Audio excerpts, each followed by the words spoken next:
ये जी प्रेजेंट जिहदे उत्ते मैं प्रेस कॉन्फ्रेंस कर रहा, नहीं तो फिर मुद्दा कुछ होर ही बन जाता है और वो किसी होर ही पासे लंघ जाता है. So please bear with me. We are at it. Even today the screening committee meeting is going on.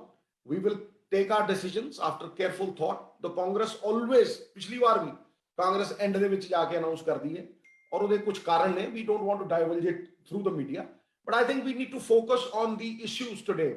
ਤੇ ਮੈਂ ਅੱਜ ਵੀ ਅਗਰ ਤੁਹਾਡੇ ਸਵਾਲ ਦਾ ਅਸਲੀ ਜਵਾਬ ਦੇਣਾ ਹੋਵੇ ਤੇ ਤੁਸੀਂ ਦੇਖਿਆ ਹੋਣਾ ਕਿ ਪਿਛਲੇ 5-7 ਦਿਨਾਂ ਦੇ ਵਿੱਚ ਅਸੀਂ ਇਸ਼ੂਜ਼ ਤੋਂ ਡਾਈਗਰੈਸ ਕਰ ਗਏ. ਤੁਸੀਂ ਧਿਆਨ ਨਾਲ ਨੋਟਿਸ ਕਰੋ ਕਿ ਜਦ ਦੇ ਪ੍ਰਾਈਮ ਮਿਨਿਸਟਰ ਸਾਹਿਬ ਇੱਥੇ ਆਏ ਆ, ਪੰਜਾਬ ਦੀ ਚਾਹੇ ਅਸੀਂ ਨੌਕਰੀਆਂ ਦੀ ਗੱਲ ਕਰੀਏ, ਚਾਹੇ ਅਸੀਂ ਕਿਸਾਨੀ ਦੀ ਗੱਲ ਕਰੀਏ, ਚਾਹੇ ਵੱਡੇ ਕਿਸੇ ਵੀ ਮੁੱਦੇ ਦੀ ਗੱਲ ਕਰੀਏ, ਲਾਅ ਐਂਡ ਆਰਡਰ ਦੀ ਗੱਲ ਕਰੀਏ, ਤੱਪੜ ਰੁਲ ਜਾਂਦੇ ਆ. ਸਿਰਫ ਇੱਕੋ ਹੀ ਮੁੱਦਾ ਜਿਹਾ ਰਹਿ ਜਾਂਦਾ ਹੈ ਜਿਹਦਾ ਪੰਜਾਬ ਦੀਆਂ ਜ਼ਿੰਦਗੀਆਂ ਦੇ ਉੱਤੇ ਕੋਈ ਅਸਰ ਨਹੀਂ ਹੈ ਔਰ ਪੰਜਾਬ ਜਿਹਨੂੰ ਮੰਨਦਾ ਹੀ ਹੈ ਨਹੀਂ. ਇਸ ਕਰਕੇ it is very important for us to pull back people on issues. And ਇਹ ਜਿਹੜੀ ਫਿਊਚਰਿਸਟਿਕ ਚੀਜ਼ ਹੈ, ਜਿਹੜਾ ਮੈਂ ਡਿਜੀਟਲ ਪੰਜਾਬ ਦੀ ਗੱਲ ਕਰਦਾ, ਇਹ ਪੰਜਾਬ ਮਾਡਲ ਦਾ ਹਿੱਸਾ ਵੀ ਹੈ. ਇਸ ਕਰਕੇ ਆਈ ਬਿਲੀਵ ਇਨ ਇਟ.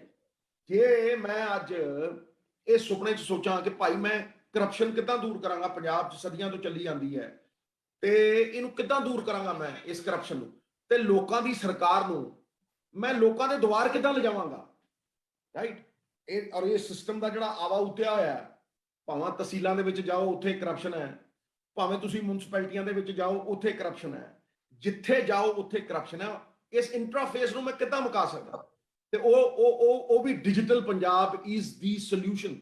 ਲੋਕਾਂ ਦੀ ਸਰਕਾਰ, ਉਹਨਾਂ ਦੇ ਦੁਆਰ ਜਦੋਂ ਮੈਂ ਮਿਨਿਸਟਰ ਸੀ ਪਹਿਲੇ 6 ਮਹੀਨਿਆਂ 'ਚ ਸਿਰੇ ਚਾੜਦਾ ਸੀ ਔਰ ਮਤਲਬ ਆਨਲਾਈਨ ਐਡਵਰਟਾਈਜ਼ਮੈਂਟ ਪਾਲਿਸੀ ਵੀ ਜਿੱਥੇ 50 ਲੱਖ ਕਮਾਏ ਜਾਂਦੇ ਸੀ ਉੱਥੇ 40-40 ਕਰੋੜ ਮਤਲਬ 200 400 ਗੁਣਾ ਫਰਕ ਪੈ ਗਿਆ ਸੀ. Even today, I think there is no way out.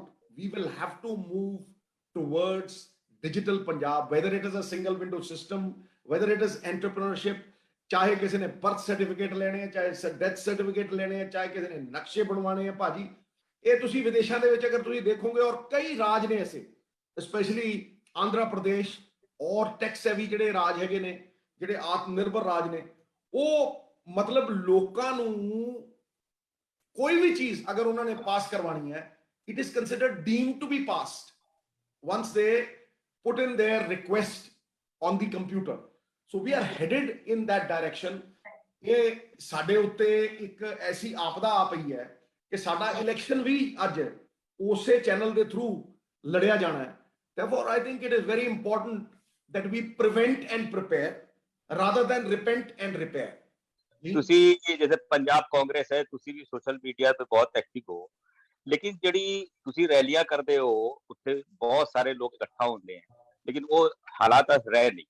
ਹੁਣ ਜਿਹੜਾ ਹੈਗਾ ਵਰਚੁਅਲ ਕੈਂਪੇਨ ਪਾਰਟੀ ਕੀ ਪਲਾਨ ਕਰ ਰਹੀ ਹੈ ਜਾਂ ਡੋਰ ਟੂ ਡੋਰ ਕਰ ਰਹੀ ਹੈ, ਉਹ ਵਰਚੁਅਲ ਕੈਂਪੇਨ ਦੀ ਪਲਾਨਿੰਗ ਕਿਵੇਂ ਕਰ ਰਹੀ ਹੈ ਜਿਹਦੇ ਕਾਂਗਰਸ ਦੀ ਗੱਲ ਜੋ ਹੈ ਲੋਕਾਂ ਤੱਕ ਪਹੁੰਚ ਸਕੇ, ਖਾਸ ਕਰ ਪਿੰਡਾਂ ਦੇ ਵਿੱਚ? ਦੇਖੋ ਜੀ, ਡੋਰ ਟੂ ਡੋਰ ਤੇ ਹੁੰਦਾ ਹੀ ਹੈ, ਇਹਦੇ 'ਚ ਕੋਈ ਸ਼ੱਕ ਨਹੀਂ ਹੈ, ਪਰ ਡੋਰ ਟੂ ਡੋਰ ਤੁਸੀਂ 5 ਘਰ ਕਰੋਗੇ. ਜਦੋਂ ਤੁਸੀਂ ਹੁਣ ਡਿਜੀਟਲ ਕਰ ਰਹੇ ਹੋ ਤੇ ਤੁਸੀਂ 5 ਲੱਖ 10 ਲੱਖ ਤੱਕ ਵੀ ਪਹੁੰਚਾ ਸਕਦੇ ਹੋ. It depends on your network. ਸਾਡੇ ਕਾਰਜਕਰਤਾ ਨੇ, ਸਾਡੇ ਵਰਕਰ ਨੇ, ਮਤਲਬ ਇਹ ਕੋਈ ਲੈਸ ਪਾਵਰਫੁਲ ਮੀਨਸ ਨਹੀਂ ਨੇ.